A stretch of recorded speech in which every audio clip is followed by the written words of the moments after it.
I'm Rahul from third year mechanical engineering. ராகுல் ராகுல் from third year mechanical engineering நம்ம கூட இருக்காரு.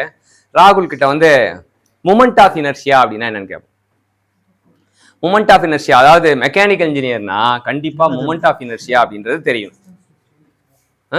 மூமெண்ட் ஆஃப் இனர்ஷியா எதுக்காக உருவாக்கப்பட்ட டேம்? எப்பவுமே ஒரு டேம் உருவாக்குறோம் அப்படின்னா அதுக்கு ஏதோ பின்னாடி ஒரு பெரிய பர்பஸ் இருக்கும். இந்த மூமெண்ட் ஆஃப் இனர்ஷியா எதுக்காக உருவாக்கப்பட்டது உனக்கு தோன்ற சொல்லு, அதுக்கப்புறம் நான் ஆட் பண்ணிடுவேன், ஒன்றும் பிரச்சனை கிடையாது. எதுவுமே சொல்லாம இருக்குது சாமி குத்தம், சாமி கண்ணை குத்தம்.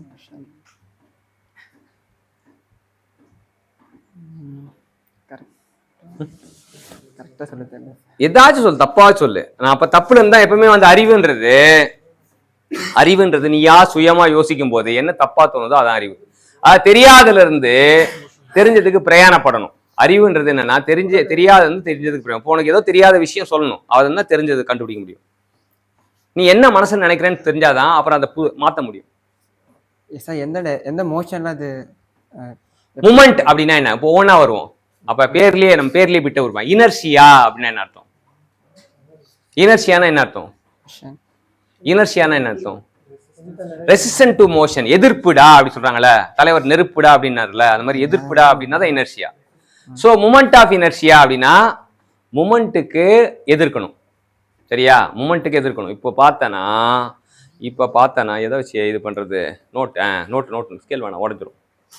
ஸோ இப்போ இருக்கு, இந்த நோட் இருக்குன்னு வச்சுக்கேன். இந்த நோட்டை வந்து மூமெண்ட் கொடுக்கலாம், எண்டு மூமெண்ட் கொடுத்தா இப்படி ஆள் தான், ரெசிஸ்ட் வந்து கம்மியாக இருக்கு.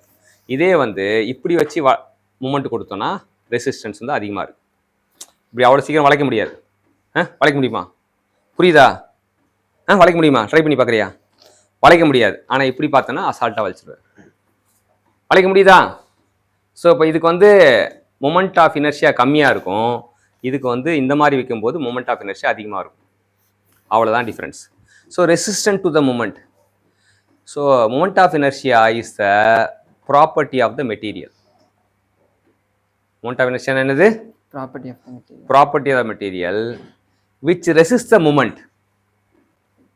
which resists the moment based on the distribution of area. அப்படின்னா அது area moment of inertia based on the distribution of mass. அப்படின்னா மாஸ் மூமெண்ட் ஆஃப் இனர்ஷியா. அவ்வளவுதான். மூமெண்ட் ஆஃப் இனர்ஷியா இரண்டு வகைப்படும். ஏரியாவோட பரவலுக்கு ஏற்ற மாதிரி ஏரியா இப்படி பரப்பி வச்சனா மூமெண்ட் கம்மியா இருக்கு, ரெசிஸ்டன்ஸ் கம்மியா இருக்கு. இப்படி பரப்பினா ரெசிஸ்டன்ஸ் அதிகமா இருக்கு, சரியா? ஸோ அதுதான், அந்த ஏரியா எப்படி பரப்பி வச்சிருக்கோமோ அந்த பரப்பி வச்சிருக்க ஏற்ற மாதிரி டிஸ்ட்ரிபியூஷன் ஆஃப் ஏரியா ஏற்ற மாதிரி ரெசிஸ்டன்ஸ் கொடுத்தா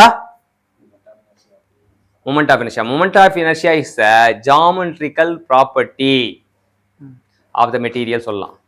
ஆனால் மாஸ் சொல்லும்போது மெட்டீரியல் ப்ராப்பர்ட்டி சொல்லலாமான்னு தெரியல. ஸோ இது வந்து geometrical property of the material which shows the resistance of the moment based on the distribution of area. சொல்லு பாப்போம். இப்போ சொல்லுங்க ராகுல். என்ன சார் மூமெண்ட் ஆஃப் இனர்ஷியா என்ன? First which resist the motion, property of material which shows the resistance to the moment based on the distribution of area. It is called as area moment of inertia. இப்போ சொல்லுங்க, repeat. property of the material which resists the moment of the resist the moment based on the distribution of area. ஒன்றும் இல்லை, ஹெசிடேஷனாக இல்லை. அப்போ நீ யாச்சும் பேசுகிற, நான் என்ன ப்ளீஸ் இரும்